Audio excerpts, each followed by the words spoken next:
ইস কাকা আর কাজ করতে পারতাছি না, এবার বাদ দাও না প্লিজ। কেন ভাতিজি, আরেকটু কাজ করো, হয়ে গেলেই তো বাড়ি চলে যাব। ঠিক আছে কাকা, তুমি তাড়াতাড়ি কাজ শেষ করো। মা আমার জন্য চিন্তা করতেছে বাড়িতে। হ্যালো আমার দুষ্টুমিষ্টি বন্ধুরা, আজকে বলবো কাকার সাথে পাট খেতে পাট কাটতে গিয়ে যা ঘটলো, এটা শুনলে সবার দাঁড়িয়ে যাবে। কেমন আছো সবাই বন্ধুরা? আশা করছি সবাই ভালোই আছো। আমার নাম অনামিকা। অনেকদিন পর চাচার বাড়িতে বেড়াতে গেলাম। বাড়িতে দেখলাম আমার কাকিমা নেই, কাকাতো ভাই বোন কেউই বাসায় নেই। তাই আমি কাকাকে বললাম, কাকা আমি বাড়িতে একা একা কি করব, বাসায় চলে যাই, অন্য আরেকদিন আসব। কাকা বল, না অনামিকা যাস না, আমার সাথে পাট খেতে চল, আমি পাট কাটতে যাচ্ছি। আমি পাট কাটবো, তুই বসে বসে দেখবি। এত দূর থেকে আসাতে আমিও রাজি হয়ে গেলাম, তাই আমি বললাম ঠিক আছে কাকা, চলো যাওয়া যাক। বন্ধুরা এখন কাকার পরিচয়টা দিয়ে দেই। আমার কাকা দেখতে খুবই সুন্দর ছিল এবং সাথে আমার কাকা রোমান্টিকও ছিল। আমাকে অনেক রোমান্টিক কথা বলে আমাকে অনেক মজা দিত। কাকা আমাকে এতটা মজা দিত, তার জন্য আমারও কাকাকে অনেক ভালো লাগত। তাহলে গল্পে আসি। পাট খেতে হাঁটতে হাঁটতে চকের অনেক মাঝখানে চলে আসলাম। খেতে আসার পর কাকা বলল আমাকে, তুই এই জায়গায় বস, আমি ক্ষেতের ভিতর থেকে পাট কেটে নিয়ে আসি। আমি বললাম, না কাকা, আমিও তোমার সাথে পাট ক্ষেতের ভিতরে যাব। আর কাকা তুমি আমাকে আজকে হাতে ধরে পাট কাটা শিখিয়ে দিবে। কাকা বল, ঠিক আছে অনামিকা, আমি তোকে হাত ধরে পাট কাটা শিখিয়ে দিব। কাকা আমার হাতের উপরে হাত রেখে কাঁচিটা ধরা শিখালো, বল এভাবে কাঁচিটা ধর। আমি বললাম, কাকা কিভাবে ধরবো, আমি তো ধরতে পারি না, প্রথমবার ধরছি। কাকা আমার হাতের উপর হাত রেখে ভালোভাবে শিখিয়ে দিল, তারপরও আমি একটু একটু করে পাট কাটতে লাগলাম। এটা দেখে কাকা শুধু আমার দিকে তাকিয়ে আছে।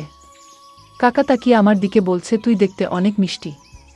আমি কাকাকে বললাম, কাকা তুমি অনেক দেখতে সুন্দর, ভালো মনের মানুষ।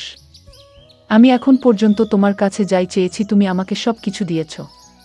এটা শুনে কাকা বল, তুমি অনেক মিষ্টি, আমিও তোমাকে যেটা বলি তুমি আমার কথা শুনো এবং আমার সব কাজ করে দাও, আমি যেটা তোমাকে বলি। তুমি আমার সব কথা শোনো, তাই তোমাকে আমার ভালো লাগে। আমি একটু বাঁকা নজরে কাকার দিকে তাকিয়ে বললাম, কেন কাকা, শুধু ভালোই লাগে আর কিছু লাগে না? হ্যাঁ, তোমাকে আমি ভালোবাসি। আমি এই কথা শুনে থমকে গিয়ে বললাম, কাকা আমার বয়স তো সবে 14 বছর। এই বয়সে কিভাবে আমি তোমার সাথে প্রেম করব? কাকা বল, ভয়েস দিয়ে কি কোনোদিন প্রেম হয় নাকি ভাতিজি? আমি বললাম, না কাকা, এসব বাদ দাও, তুমি এখন পাট কাটো।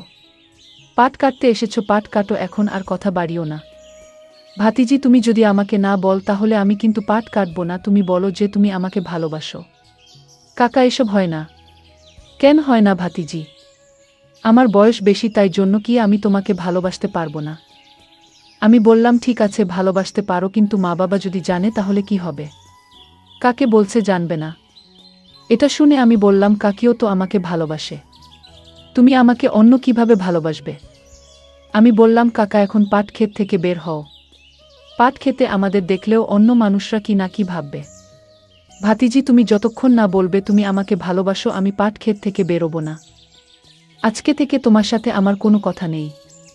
আমার মনে যেটা ছিল আমিও সেটা বলে দিলাম, ঠিক আছে কাকা, আমি আর তোমাকে ভালোবাসি, কিন্তু আমি কখনো তোমাকে বলিনি। কাকা আমাকে জিজ্ঞাসা করল, কেন তুমি এতদিন আমাকে বলনি?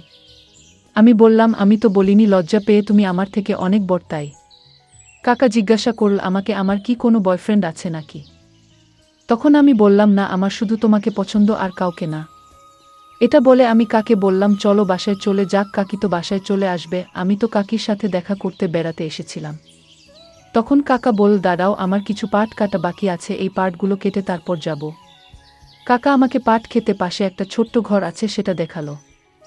আর বলল, ওই ছোট্ট ঘরটাতে পাট কেটে রাখা হয়, তুমি এই ঘরটাতে গিয়ে বসো, আমি পাট কাটা শেষ করে তোমাকে নিয়ে যাব বাসায়। আমি ওই অন্ধকার রুমে গিয়ে ঘুম আসছিল, তাই শুয়ে পড়লাম। কিছু সময় পর আমি ঘুম থেকে উঠে দেখি রুমে কোনো পাট নেই। কাকা কোনো পাট কাটেনি, কাকা আমার পাশেই বসে আছে। আমাকে দেখার পর কাকা দেখলাম উঠে গিয়ে একটা পুকুরে গোসল করতে গেছে। পাট খেতে পাশে ছোট্ট একটা পুকুর ছিল, সেখানে গোসল করছে। আমি জিজ্ঞেস করলাম, কাকা পাট কাটলে না, আর আমার রুমে কি করছিলে পাট না কেটে? আর এখন গোসলি বা কেন করছো? কাকা বল, লুঙ্গি তো অনেক ময়লা লেগে গেছে।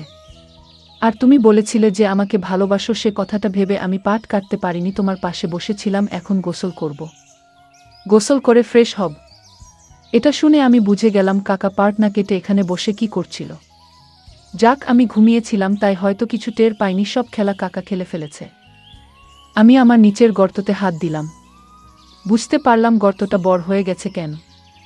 আমার ঘুমের তাহলে সব হয়ে গেছে, খেলাধুলা শেষ, এখন কাকা গোসল করছে। দূর থেকে দেখলাম কাকি খাবার নিয়ে পাট ক্ষেতের দিকে আসছে।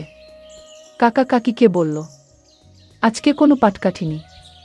অনামিকাকে পাটটা ঘুরে দেখলাম, কিন্তু আমি তো বুঝতে পারছি কাকা দুনিয়ার সবথেকে মজার খেলাটা খেলে ফেলেছে। কাকা, আমি আর কাকি একসাথে বাসার দিকে রওনা দিলাম। এখানেই গল্পটা শেষ হলো। তো বন্ধুরা, কেমন লাগলো গল্পটা? গল্পটা ভালো লাগলে একটা লাইক করে চ্যানেলটাকে সাবস্ক্রাইব করে আমাকে সাপোর্ট করবেন।